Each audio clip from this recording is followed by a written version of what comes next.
This is Spare Time Repair, and this is an Apple HomePod. It's the first generation one, and I've actually got two of these which I use as a stereo pair, and I noticed recently that one of them wasn't working.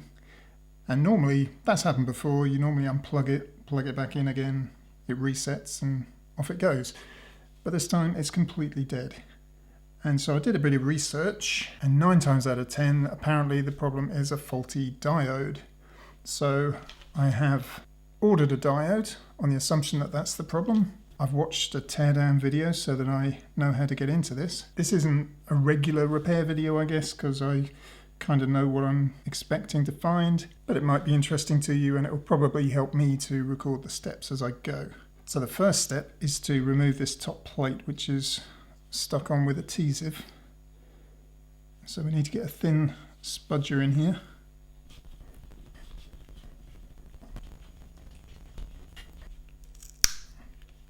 Man, I've already damaged it.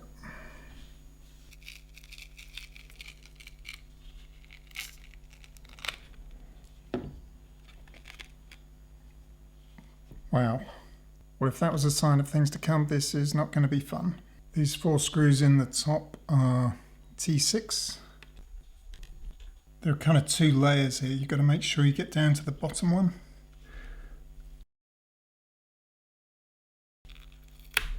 And there's a ribbon cable to disconnect. It flips up from this edge. Right, more T6 screws to remove. And then these 2 screws are what's holding the mesh in place. They're the drawstrings. So it looks like I need to loosen these before. Yeah. And that will allow this plate to come off.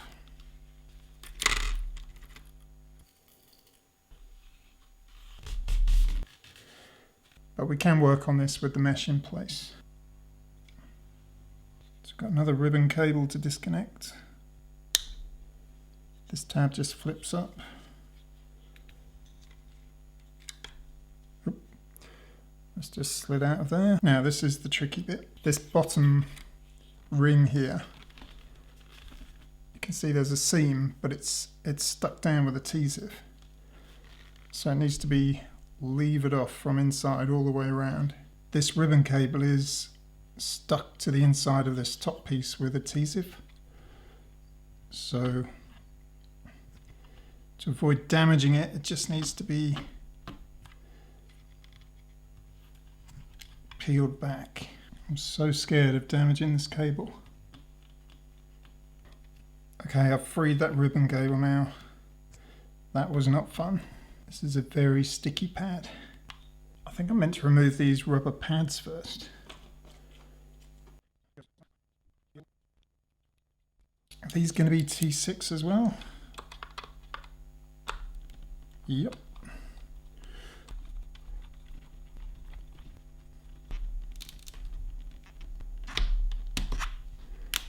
See, the seam is really opening up now.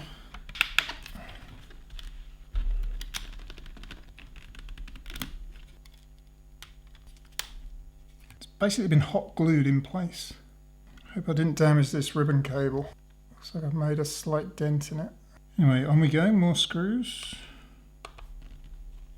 Still T6. Got to be careful to feed this ribbon cable through the slot. This bit's quite heavy because it's got the speaker in it.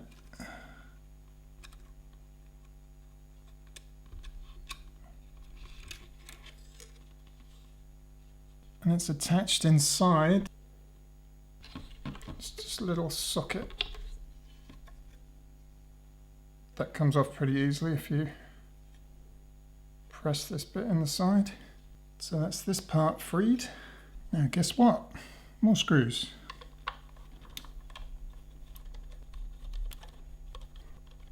This ribbon cable is fed through a rubber grommet. So we need to push that through.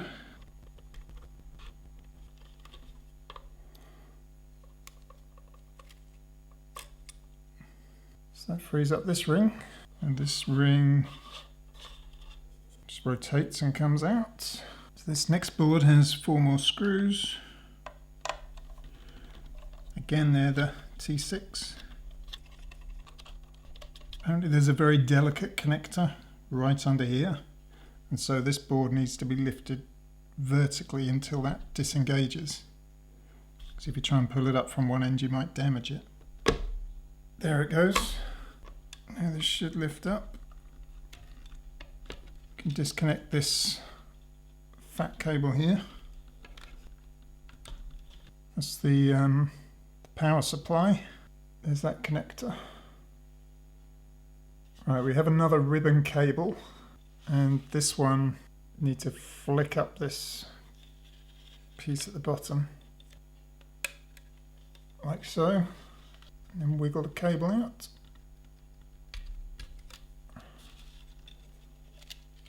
So it's now free, and this board is the one that has the problem. We've got a ton more screws to remove. Again, they're T6.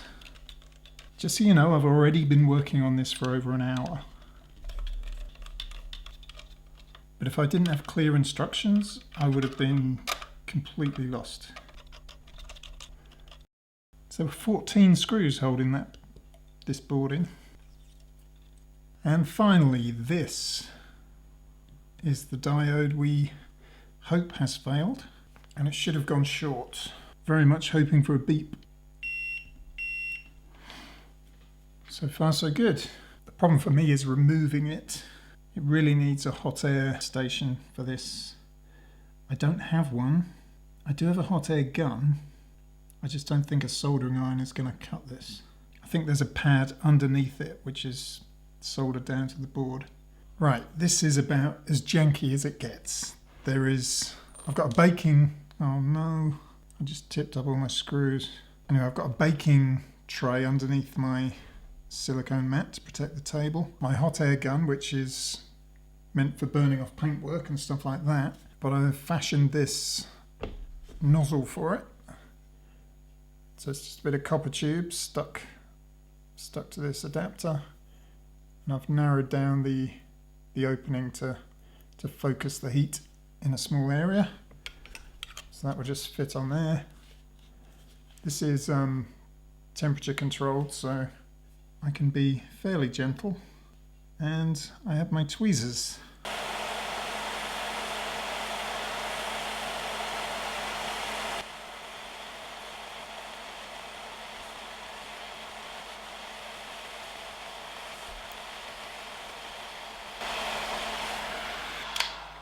I thought it was never coming off. That took a lot of heat. Let's just double check that it is indeed shorted. Phew. So here's our new one.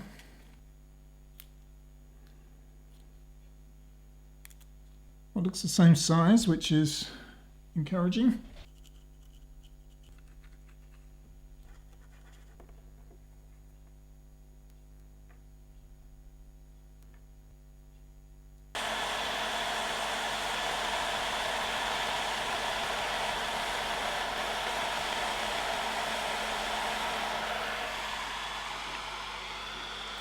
I think that's got it. This is all going to plan. The only thing that's worrying me is that ribbon cable that I may have damaged. Time for reassembly. Okay, so this ribbon cable needs to go in this slot. I think I'm going to get a couple of screws in first just to stabilize it. Sorry, it's hard to do this without getting my fingers in the way of your view. Right, so that cable's now in the socket, so I can flip this tab down. That looks secure. So now for the rest of the screws.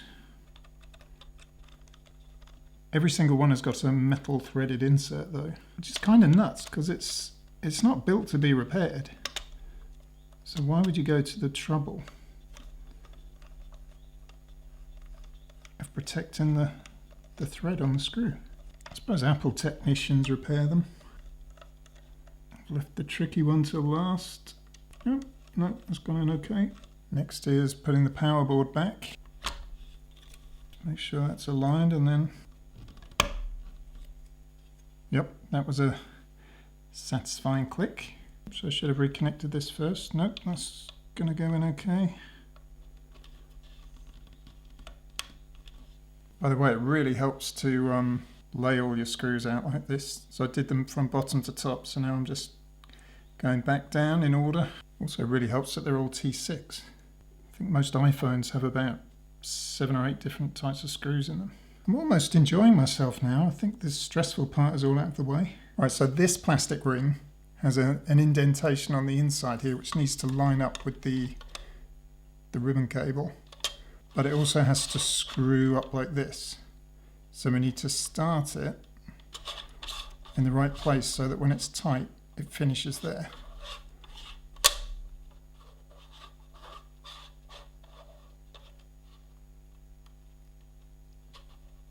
Yep. There we go, that's secure in place and in correct orientation. Right, so this ring, obviously this slot is where this ribbon cable comes through, but these screw holes in the bottom ring have to line up with the ones in the top ring. You need to take the rubber grommet off first, which is a little bit tricky, and feed this through here.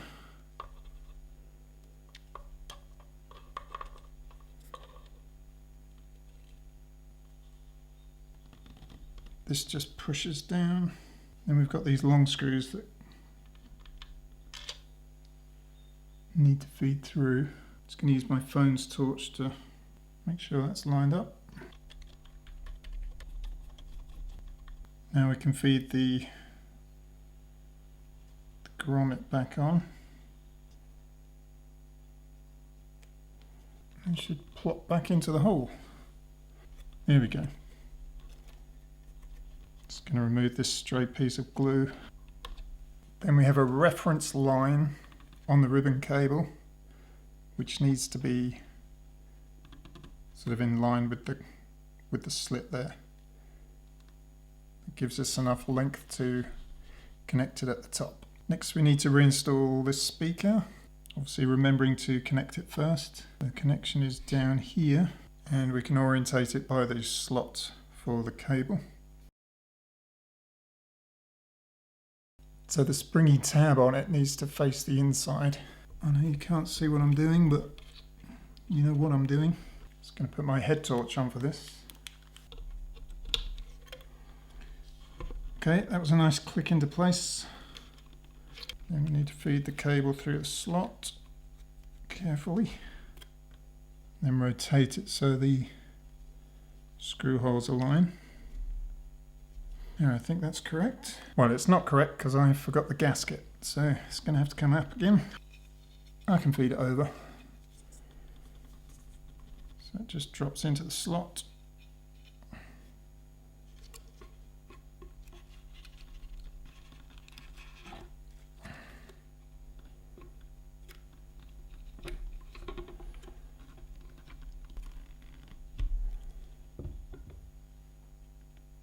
Six more screws.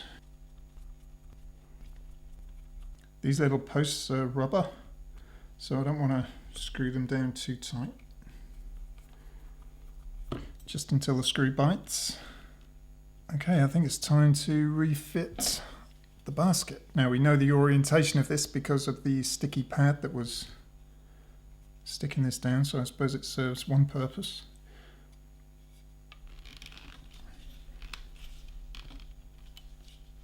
It goes on a lot easier than it came off. Now the long screws to refix it.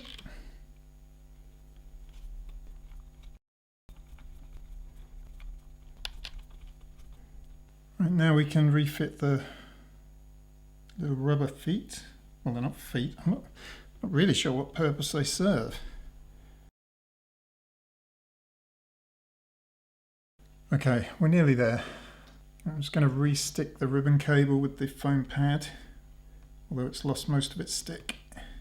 And I'm going to pull the cover up as well. Obviously this needs to face upwards.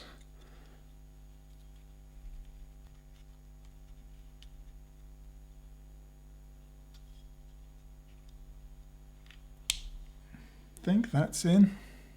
It's just a little bit of adhesive on the dome here where the lights show.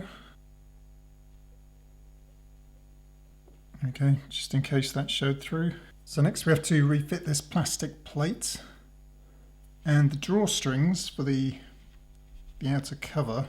See, this one's going in this direction, this one in this direction. There's a hole here where they feed through, but they have to kind of wrap around the outside in the groove and then feed through the hole. Just going to grab that with some pliers.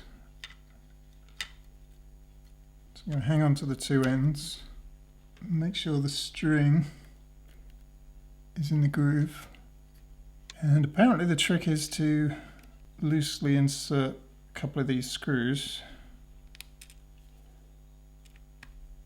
just to keep it in place, stop it moving around. We can try and force the seam into the slot.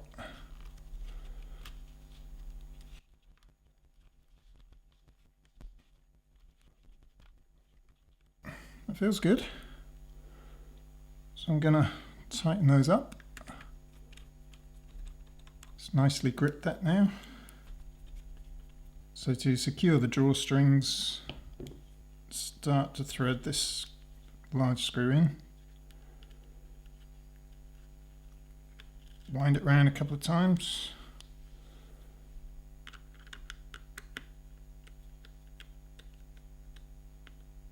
Tighten that.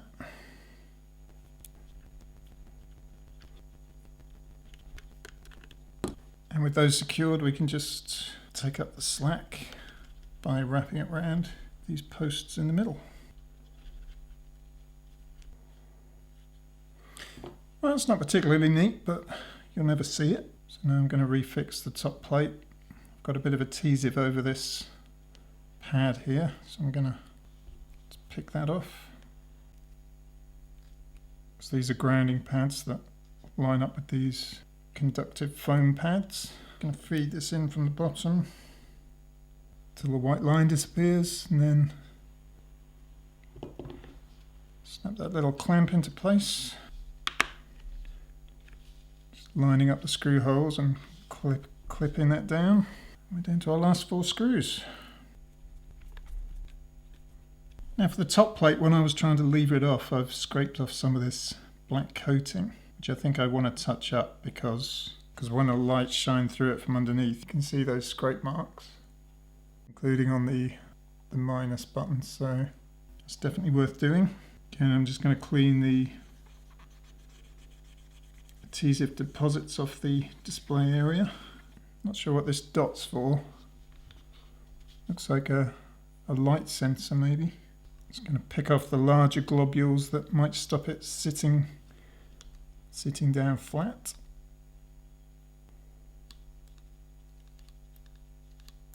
And you know I'm going to use my black acrylic for this.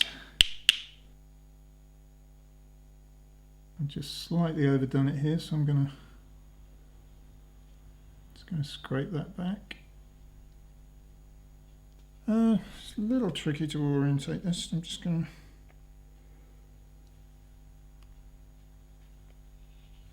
look from underneath. Well, that took about 2.5 hours. I mean, I was pausing to check things, and obviously if I was doing it again it would be quicker, but it was not simple. So now the power cord, well, I can tell from the bend in the cable that it went in this way, but I don't think it matters. You just have to give a very firm push. And finally, the moment of truth. I plugged it in. I have a light. This is encouraging. So I'm just going to play some classical music so I don't get hit with a copyright strike.